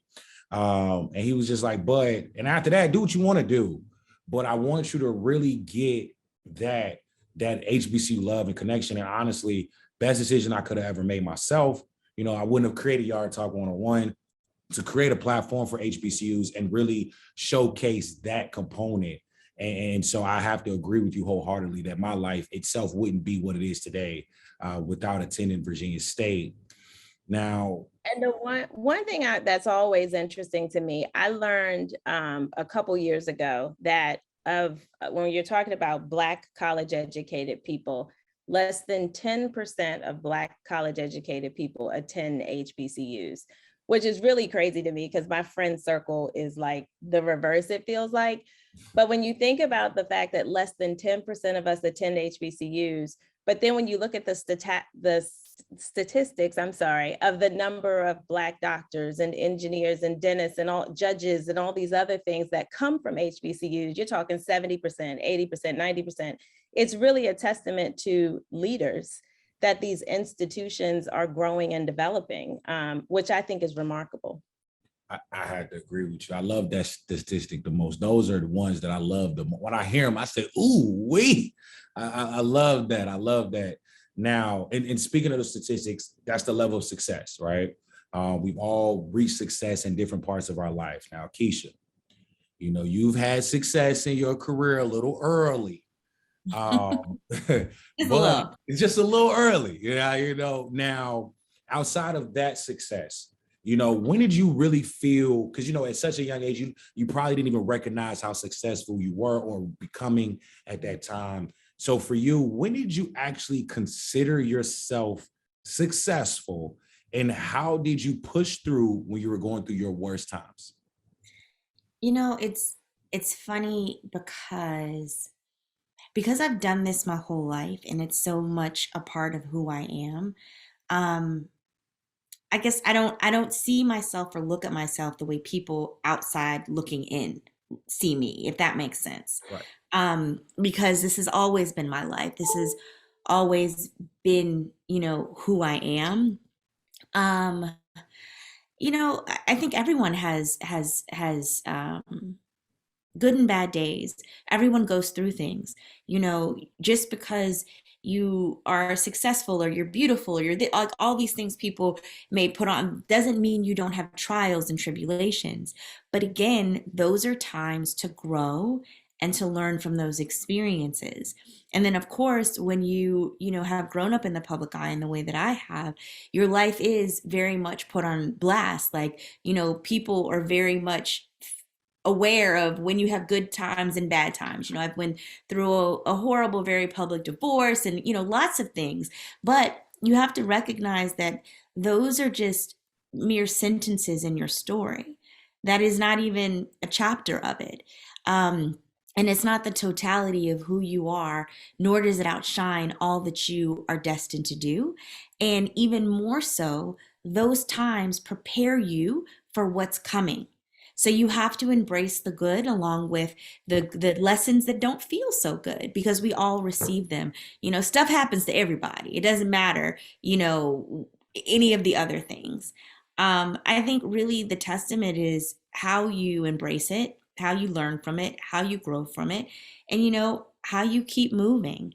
And in terms of, you know, success, quote unquote, yes, I've accomplished a whole lot of things and, you know, won awards and done all of these things. But the funny thing is that because the competition is within me, I'm always striving to do more things that are in my heart that I desire to do. So I feel like when you get to this point, when I don't know that I'm ever going to get to a point and be like, I am successful, you know, that's just not me. It's more kind of chopping wood, continuing every day to push forward, to move forward, to do more, and take on new challenges. You know, I think a part of it is that, you know, as you accomplish and as you do and you reach the pinnacle, it's then, okay, so now what? What do I want to do next? And that's just who I am as a person. So, you know, yes, acting, I love it. I'm an entrepreneur. I was like, oh, again, what box? You know, I created a spice line. I,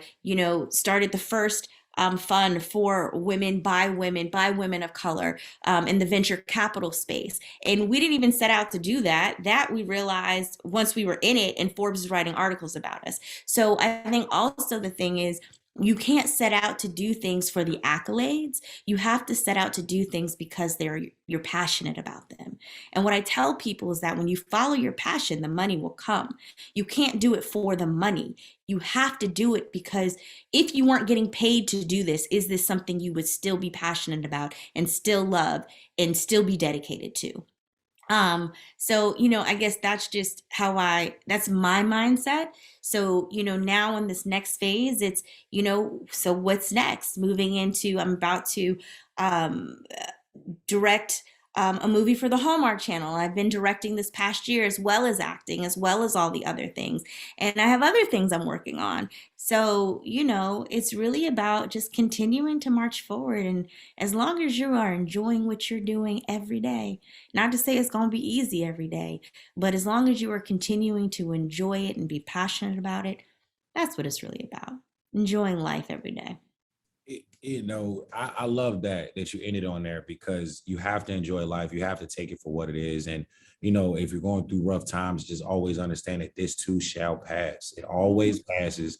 I'm in a space in life where I'm reflecting on when I felt like the world was coming to an end, and I was in my feelings. And you're still here. You have survived 100% of your worst days. And we have. Period. And the shooters keep shooting, so I gotta keep shooting my shots. And guess what? This is what I tell people when they're like, oh, haters or this or that. Well, guess what? Clearly you're doing something right, because people wouldn't be trying to come for you or having, if you had nothing worth having. Clearly take it as a compliment, like, okay, thank you. Yeah, I like that energy. And Keshia mentioned her spice line is quite tasty. I've had some, I've ordered some. So, and it's vegan friendly for those that may be vegan in the building. I think Keshia, I had to let them know about Keshia's Kitchen. Now I gotta let them know. Thank you. That's what we do. That's what we do. Now, before we come to a conclusion of today's amazing conversation, I would like to go around the table.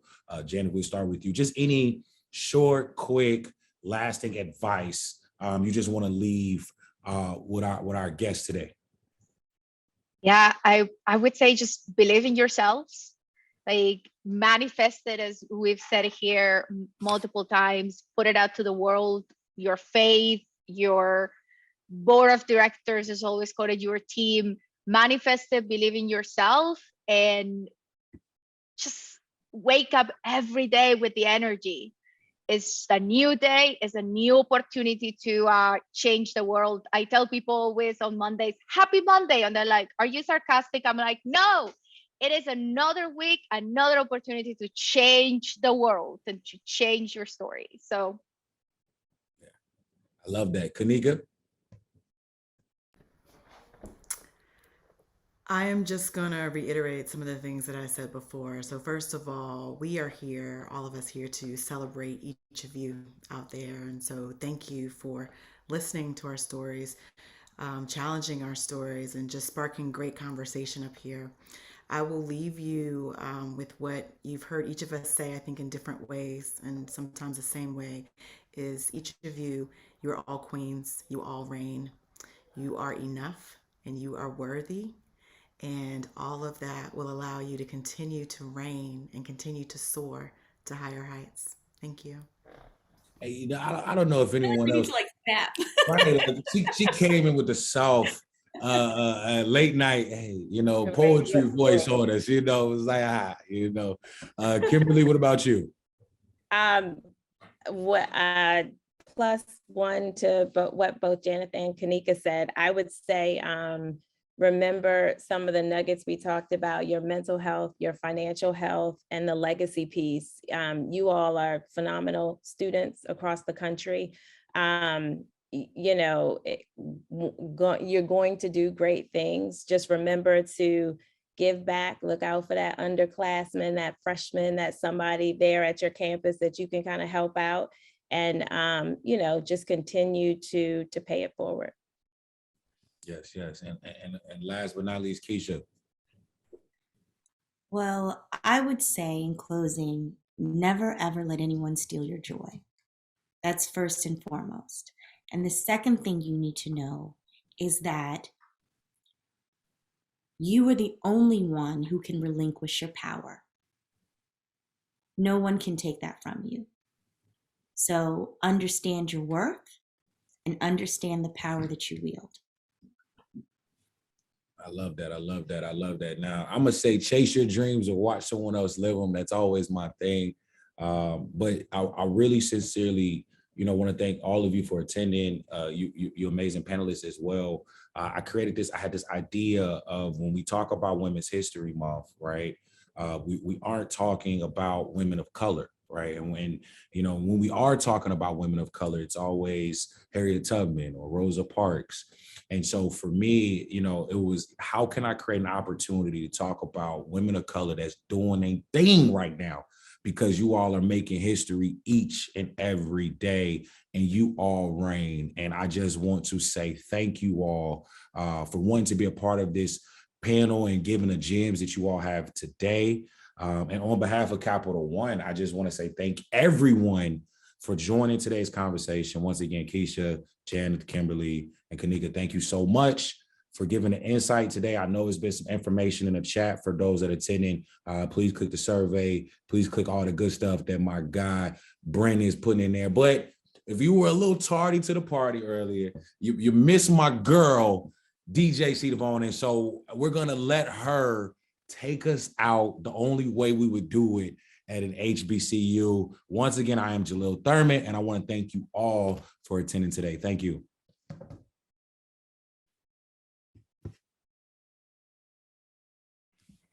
Thank y'all so much. Thank you to Yard Talk 101, Capital One, and all of the amazing, amazing speakers. I got so many gems tonight. I hope you did too. So we're just gonna rock out, have a little fun. Thank you to all the trailblazers on here. DJ DeVone, by the way. We run this mother. We run this mother. Who run the world? Girls. Who run the world? Girls. Who run the world? Girls. Hey. Who run the world? Girls. Who run this mother? Who run this mother? Who run this mother? It's time for the percolator. It's time for the percolator. I heard Morgan was in the house. We go to Be More real quick. It's time for the percolator. It's time for the percolator. Any shot town? It's time for the percolator. It's time for the percolator. Woo! It's time for the percolator. It's time for the percolator. It's time for the percolator. It's time for the percolator. It's time for the percolator. It's time for the percolator. It's time for the percolator. We still represent all our schools out here. Percolator. Woo!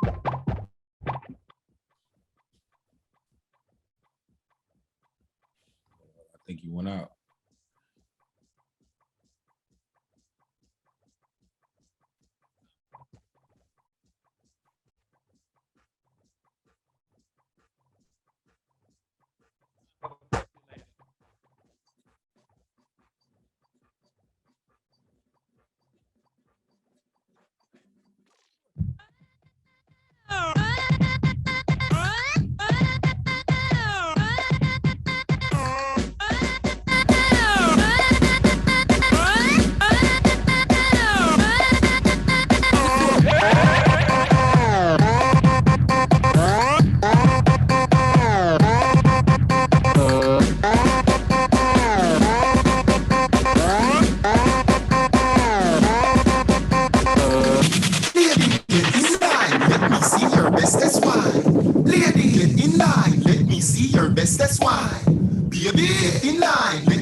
Once again, to everybody on the panel, Yard Talk 101,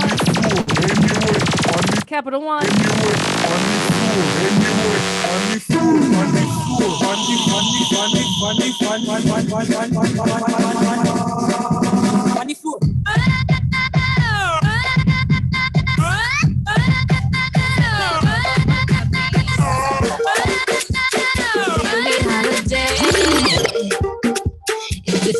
Baby, international.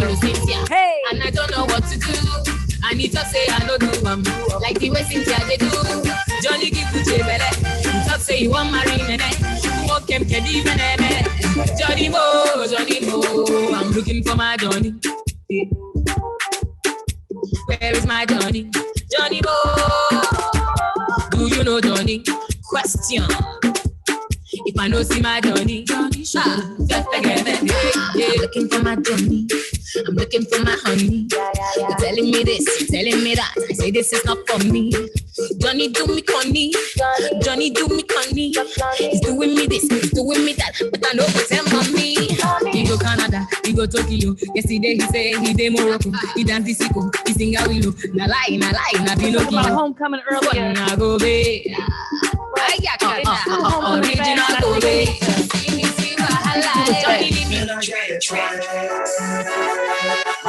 I mean, we just have to do that. In fairness.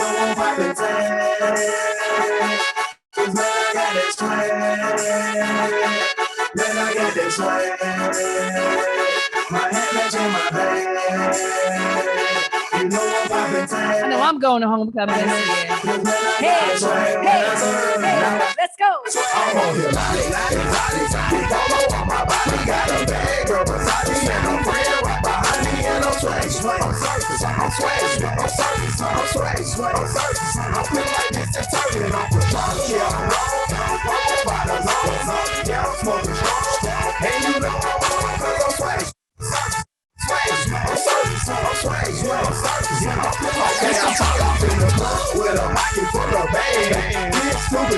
Like a rattle, it's a rain. Swag super cool, blowing strong like a fan. Make my chain shining hard, it just gave my nigga tan. Pockets so pop, my good and swole like a spinach. Street swag, you can call me Mr. Lennon. Bottles in my hand, putting on just like Kanika. Something on the same, like a total killer, like a sucker. I swear, now watch me sweat.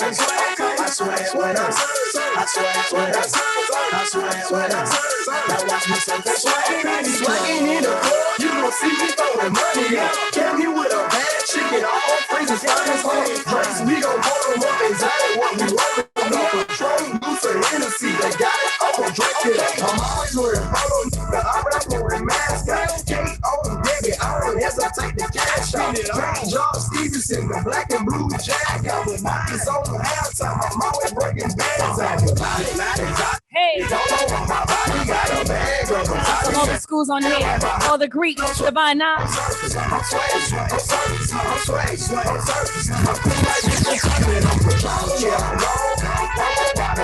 Hey.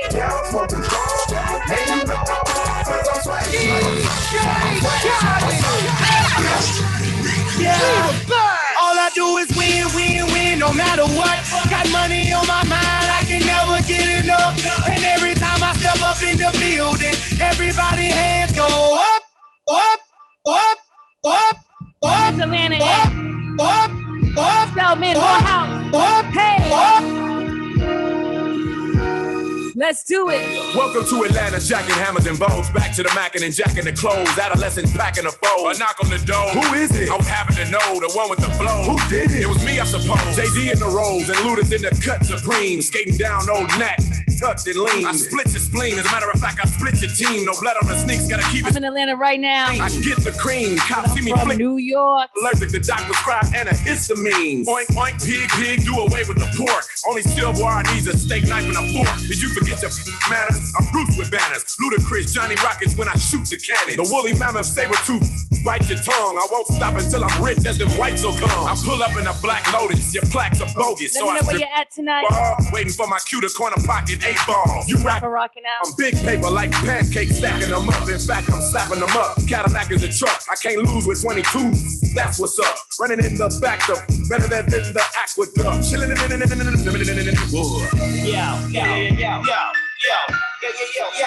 Atlanta, what up? You still want that Shakira? I got you. I'm different, yeah, I'm different. I'm different, yeah, I'm different. I'm different, yeah, I'm different. Pull up to the scene with my ceiling missing. Pull up to the scene with my ceiling missing. Pull up to the scene with my ceiling missing. Pull up to the scene with my ceiling missing. Middle finger up to my competition. I'm different, yeah, I'm different. I'm different, yeah, I'm different. I'm different, different. Pull up to the ceiling missing. How we doing out there? Yeah, this is for you.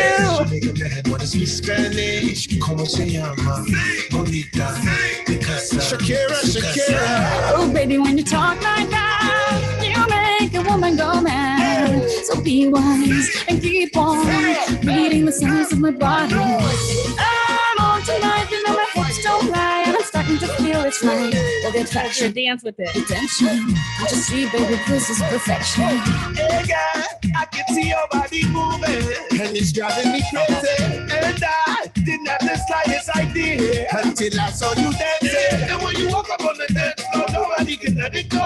The way you move your body, girl, and everything's so unexpected. The way you right and left it, So you think you gonna take it? Never really knew that she could dance like this. She make a man wanna see Spelman. Hey. Como se llama?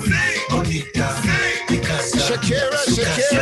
Oh, baby, when you talk like that, you make a woman go mad. So be wise and keep on reading the signs of my body. I'm on tonight, you know my hips don't lie, and I'm starting to feel your joy. Come on, let's go. Real slow.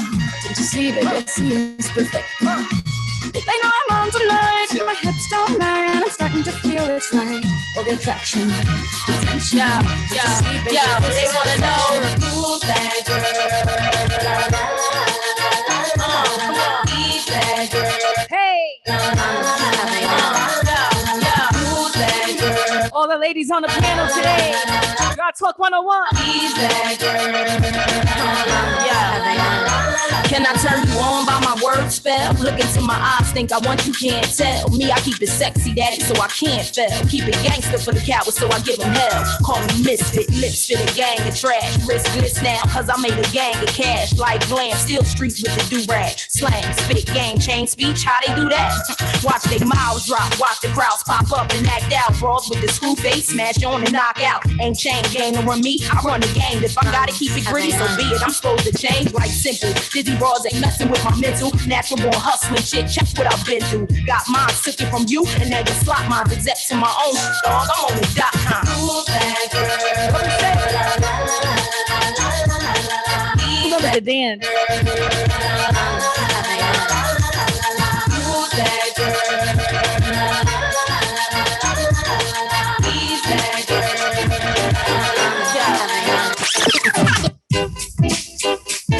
Can I bring it back? How we doing?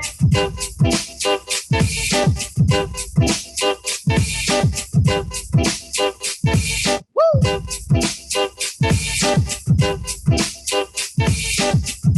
She reigned.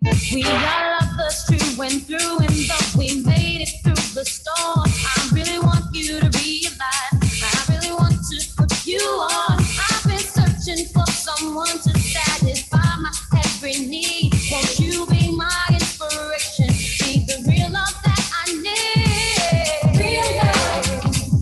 Hey. I'm searching for love. I love those homecoming stories. Someone to set my heart free. Real love.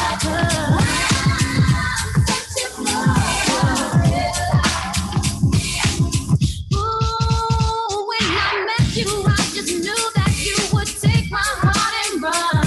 Until you told me how you felt for me. You said I'm not the one. So I slowly came to see all of the things that you were made of. And now I hold my dreams and inspiration. Lead me towards a real love. Real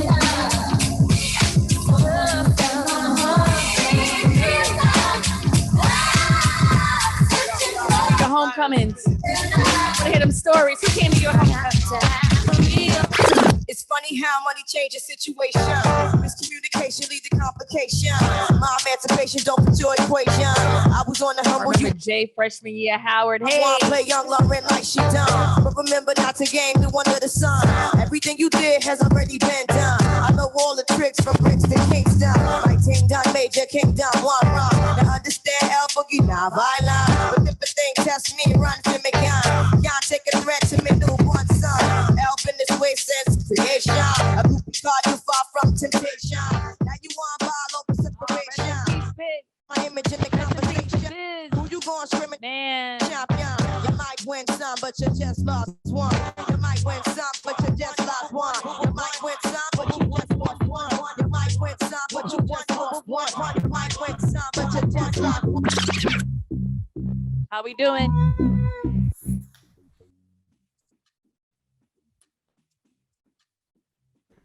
What happened? Bring it back. Is it just me? Okay. I go on and on. Can't understand how I last so long.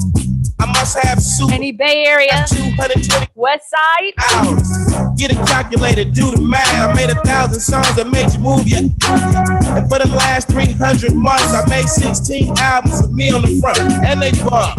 where you get your beats. I heard 93 rappers say like me. 2 singers and 10 comedians, and I'm still gonna yell it every time you see me in. What's my favorite word? Why they gotta say it like short? You know they can't play on my court, can't hang with the big dogs, stay on the porch. Blow the whistle. Blow the whistle. Blow the whistle. Blow the whistle. Won't stop, get guap. 10 white toes and them toy flip-flops. Manicures and pedicures, I'm always tip-top. When they say I'm not hot, all these lies need to stop. Cause I'm icy, wifey, haters wanna fight me. Never been the one get RP up on a whitey. Keep my hands clean, got some hitters moving shicey. Ask me if I'm rolling with some Gucci, I might be. It's very unlikely, my wrist ain't looking icy. Charging by the minute cause my time is very pricey. Yeah, I be where the bosses be. Judging from my vibe, you can feel it in my energy. That my best friend, she a real bad bitch, got her own money. She don't need no on the dance floor. She had 2-3 drinks, now she twerking. She throw it out and come back in. That's my best friend. She a real fat, drive her own car. She don't need no lift in a strip club. No, my girl gon' tip. Now she twerking. She throw it out and come back.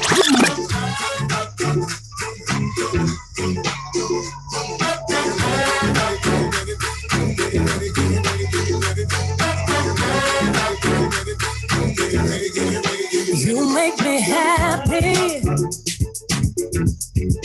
This you it's playing right beside me, yeah, and I won't forget. And I really love you. You should know. That light's cutting out. I wanna make sure I'm right, boy, before I let go. Yeah. Now we had a good time that we can got that sweat on. Hey. We hurting each other. Gotta go home. Yeah. And boy, it's a shame. We got some of the gems tonight. Thank you, Yard Talk 101, Capital One. I won't be fooled. All the producers of the show. All the panelists today. No. I wanna. You are worthy. Right, boy. Before I let go. You know I thank God sun rises and shines on you. Soprano. You know there's no alto, nothing, tenors, and I would not do.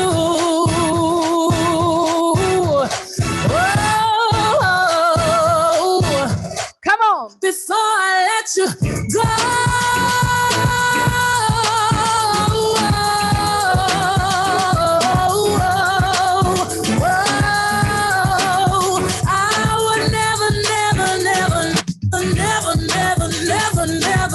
You go before I. Hey!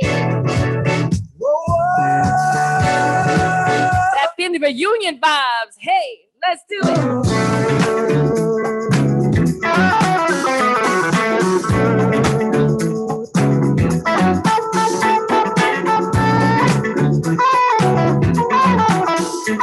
Thank you once again. That electric slide is on. You made me happy. This you can bear. You stood right beside me, yeah, and I won't forget. And I really love you. You should know. I wanna make sure I'm right, girl, before I let go. We've had a good time. You see them old school dances, little snakes, a body roll. We've heard each other. Girl, it's a shame. Now you've been rocking. Now you've been rocking.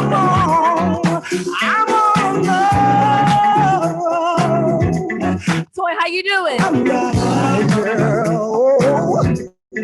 Before I let go, yeah. Hey, thank y'all so so much for rocking with me. My name is DJ C DeVone. Thank you to Yard Talk 101.